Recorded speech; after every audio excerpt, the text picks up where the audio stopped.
How's it going, everyone? Welcome back to the block. My name is Jamie, and today we're gonna tell a small little story. I have always been a gamer. I grew up a gamer. My mom insisted on hiring hot babysitters that had gaming consoles to babysit me as a child. So I've gamed pretty much my entire life, seen, or at least, yeah, I've had or seen at least every console until I started purchasing some myself, and I had to, be biased, money. But anyhow, today we're going over my very first 5 platinum trophies, and I've actually developed a kind of addiction. When I play a game and it's really good and I'm really enjoying it, I feel the need to go out of my way and get that platinum trophy. So I figured with that experience behind me, I figure I'd give my review of every game I've ever platinumed from beginning to end. Do 5 out of 10. Let's see here. I currently have a total of 47 platinum trophies. So that's what we'll be going over in this video series, and who knows, by the end of this maybe I'll have 50. And we're going to start with my very first platinum trophy, and I earned this in 2013, May 7th. That's right, I even went through and wrote down the dates for you guys. So on May 7th, 2013, I was playing a game called Telltale's Walking Dead. And I got this platinum on accident. And essentially it is a very story-driven, you make choices here and there, you can change a couple of things, but ultimately, in the end, you're going to have an ending that's going to make you curl up in a ball and weep harder than your mother when she found out I had been married. That's right, Enid. No more midnight visits. Alright, I'm married. Happily married. I'm old enough now that might actually be true for someone. But anyhow, so yeah, it's a very good game. Storytelling-wise, it was fantastic. Gameplay-wise is where it kind of falls off for me, because it's pretty much just walking around. Finding collectibles, and then cutscene happens, you make a decision. But I accidentally got the platinum because I was trying to make decisions to lead up to an ending that didn't make me want to hurt myself. And, well, that doesn't exist. No matter what choices you make, it's going to suck. Alright?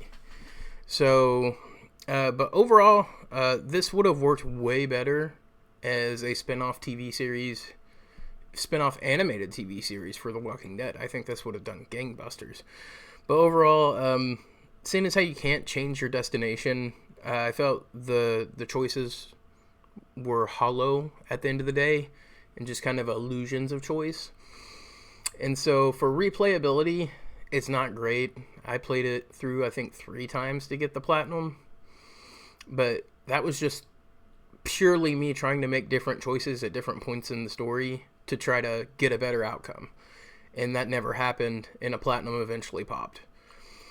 So overall, I'm going to give Telltale Walking Dead, 6 out of 10. Because, like I said, story-wise, it's awesome. Fantastic, great characters, great relationship building, good world building, but the gameplay itself sucks. You can probably deal with it your first go-through, and it'd be fine, but going back and replaying, it is a drag, man. So, but I do have fond memories. If you could find this for $5 or $10 right now, I'd highly recommend grabbing it. It's a good story. The first season's the only real good one. I tried playing season 2, and I don't know if I've just grown out of this type of game, like the story simulator, where you get the illusion of choices and maybe you can get a different ending or whatever. But I went back and tried to play this one, and for me, it was just boring. I tried to play the sequel, season 2. It's boring. So I may have just grown out of it, but overall, I did have a good experience, and I'm glad I played this game. 6 out of 10 for this one. That is above average. And we'll move on to game number 2, which this is the first game I actually platinumed on purpose. And that is Bloodborne. On May 27th of 2016, I platinumed my very first Souls game Bloodborne. And I wanted to platinum this one because A, it's fucking awesome. B, this was the first Souls game that actually caught my attention and held my attention, and I constantly wanted to play it. Alright, the gothic horror aesthetic, the world, the costumes, the weapons that transform, the enemy types, the boss battles, just everything. The music in the background setting up a perfect tone. Just great. Fantastic. And I would recommend this to anyone who wants to get into Souls-likes or just Souls games in general to play, because I love it. If I get the excuse, if they remaster or whatever, if I get the excuse, I'm going to go back and platinum this puppy again. So, beat it multiple times. Great time. I will say, this could be a 10 out of 10. And here comes the hate train, because hot take, From Software has a huge problem at hinting that there is some overarching story and never telling it. It's every single From Software game I've ever seen and ever played. They pretend like there's some grand underlying story when it's not. There's just random gibberish on random things and characters say random shit. Okay, I can already see the hate coming if anyone watches this, but I'm telling you, dude, you can go into a cabin and like there's FromSoft apologists that are out there and will defend anything. You can go into like a cabin, an abandoned cabin, find a note that says, I found the cheese in the freezer, and someone will be like, dude, oh my god, I can't believe it. Do you know what that means? And any normal person would be like, you found the cheese in the freezer? No. It means this dude who found the cheese murdered our king as a sacrifice to turn his son into the elder dragon who is now ruling the world. And it's like, you got that from I found the cheese in the freezer. It's like, there's nothing else to even slightly indicate something like that. And it'll be like, no. Like, they will make up the lore in their brain. I can look up like 10 different videos for the story of Elden Ring, or the story of Bloodborne, or the story of Dark Souls, and I can get like 10 different interpretations. So, with that being said, if you're gonna go out of your way to craft a story, tell the fucking story. And that is my only gripe about this game. It's the only point it loses, and it is a 9 out of 10 for me. I would still pay $50 for this. I would, personally, but if you can get it on sale for $20, $30, that's a steal, man. And that's all I got to say about Bloodborne. It is my crown achievement. It is the platinum I am most happy for, and it is the hardest platinum I have ever earned. So, and this is what got me addicted. It's what got me started thinking, I should platinum this, because I usually know within the first couple hours if I want to platinum it. Alright, and moving on, my third platinum is a very underrated game that I earned on June 6th, 2016, and it is Order 1886. This launched with the PS3, I believe, and it's gorgeous. It could come out today, and it would be like, yeah, I believe it. It was just visuals way ahead of anything that was coming out at the time. It didn't do very well, and that's because of the length of the game. This is like a 6-hour platinum, guys. Like, I platinumed it within 6 hours. Full story, everything. And I think that's where it drops the ball. It looks beautiful, it plays great, but right when it starts to get interesting, the game ends. So, there's a lot of problems with that. Like, you pay $50-$60 for a game and you only get 6 hours if you complete it. I think it's just like a 4.5 hour campaign, really, if you sped through it. And it's very linear, but there's a lot of cool ideas in here. The werewolf designs are cool, and basically this is, you are part of an order of humans tasked with hunting werewolves. And then vampires show up, and it's a whole thing. I don't want to spoil too much on it, because I do recommend, if you can find this game out there for like $10-15. I think it's a great play. And you don't have to invest your whole life into it. I mean, literally 6 hours, you can clear the campaign, no problem. But visually, this game is phenomenal. Like, I saw it, and I got it, and I popped it in, and I was like, holy shit, this is great. And this was back when GameStop was really kicking off. But yeah, so overall for the Order, it's short in length. The combat could use some tweaking. I feel like they meant to have a sequel where they ranked everything up, like improved on all the mechanics, but that just never got the chance because the bad reviews didn't sell too well. And so here we go. And so overall, I'm going to give it a 7 out of 10. It's a short game, but it is a fun game. Like, every second is memorable and enjoyable, good characters, great monster designs, amazing graphics for the time. I really enjoyed playing this one, and I didn't really have to go too much out of my way to get the platinum. So, yeah. $10-15. If you can find it, grab it, because it's a good one. 7 out of 10 for Order 1886. The next one is my 4th platinum ever earned was Horizon Zero Dawn. And this was on May 1st, 2017. And this is a fantastic idea. It's an amazing idea. It's a great concept.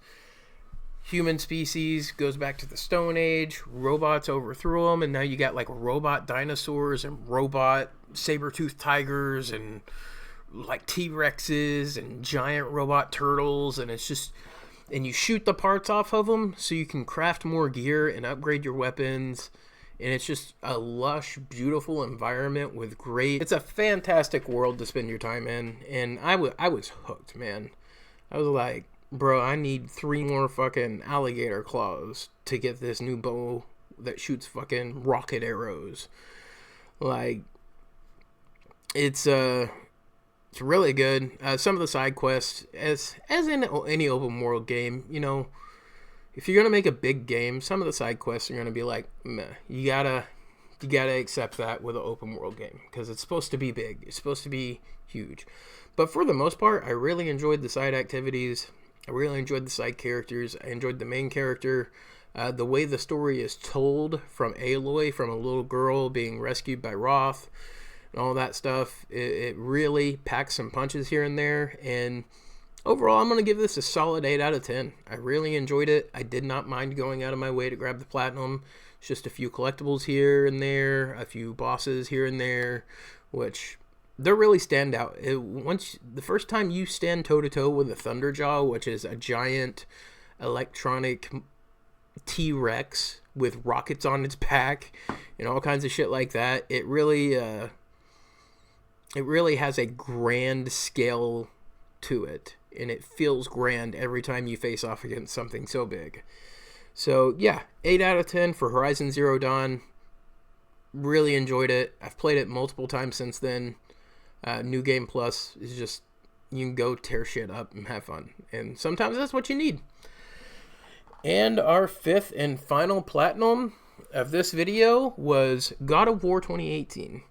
I am a huge God of War fan. I've played the original games. It was the first, outside of Mortal Kombat, it was the first single-player game that I was like, you can do that in video games? You can just rip someone's leg off and beat them to death with it? Like, Kratos is a savage in the original games. I've played all of them. Love them all. But I always did feel like, in some ways, Kratos was the villain.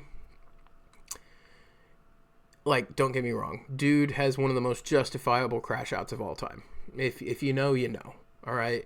But it always felt like he was the arbiter of the world ending. Like, he was the bad guy, and the gods, in some way, shape, or form, were in the right over in Greece. But this takes place several years down the road. He's met a wife. He's traveled to Nordic land, and he's had a son. His wife has passed away, and we get some actual character growth and development for this character that we've been missing for the entire franchise before this. That's 1, 2, 3, 4, 5, 6 games. 1, 2, 3 Chains of Olympus, Ascension, and there's one more. Ghost of Sparta. So 6 games before this, and we have moments of humanity flash, but it is gone. He's ripping someone's head off the next minute throughout those 6 games. So in this, it was really refreshing to see him struggle with patience, struggle with trying to figure out how to be a good father, struggle to try to connect with his son, and overall, it culminates into a masterpiece of a game. It really is. From beginning to end, it is fantastic. The gear, the world, it's a semi-open, but dude, it feels like you can go anywhere. The Leviathan axe is like my favorite weapon he's ever gotten, and he gets a new arsenal of weapon every game. But that Leviathan axe is so satisfying. And so overall, I replay this game like annually. That's how good it is, and this is a 10 out of 10. Upon multiple playthroughs, you start to notice that there's not a huge variety of enemies, but I didn't notice until people started bringing it up. And they fixed that in the sequel. So overall, for me, God of War 2018, 10 out of 10. Masterpiece. I would still pay $50 for this. But if you can find it I've seen it for $9.99 on the PlayStation Store, and that is chef's kiss. That is a game changer. That is the deal of a lifetime. So definitely check out God of War 2018. That is the winner of my first 5 platinums. That is the game I enjoyed the most by a wide margin, and I didn't have any trouble going back and getting the platinum. I enjoyed every minute of this game, and like I said, I replay it annually. And that's my first 5 platinum trophies I ever got, spanning from May 7th of 2013 all the way up to May 15th of 2018.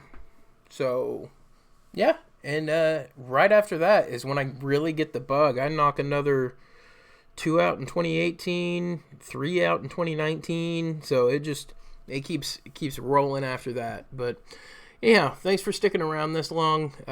Like, subscribe if you get a chance. If you liked any of this or agreed or disagreed, let me know down in the comments. I really enjoy playing games, and I kind of wanted to share my thoughts on the games I've went out of my way to platinum or have a platinum for. So I'll continue this series, probably drop a video of this every other week. So anyhow, like, subscribe, and I'll see you next time on the blog. Bye.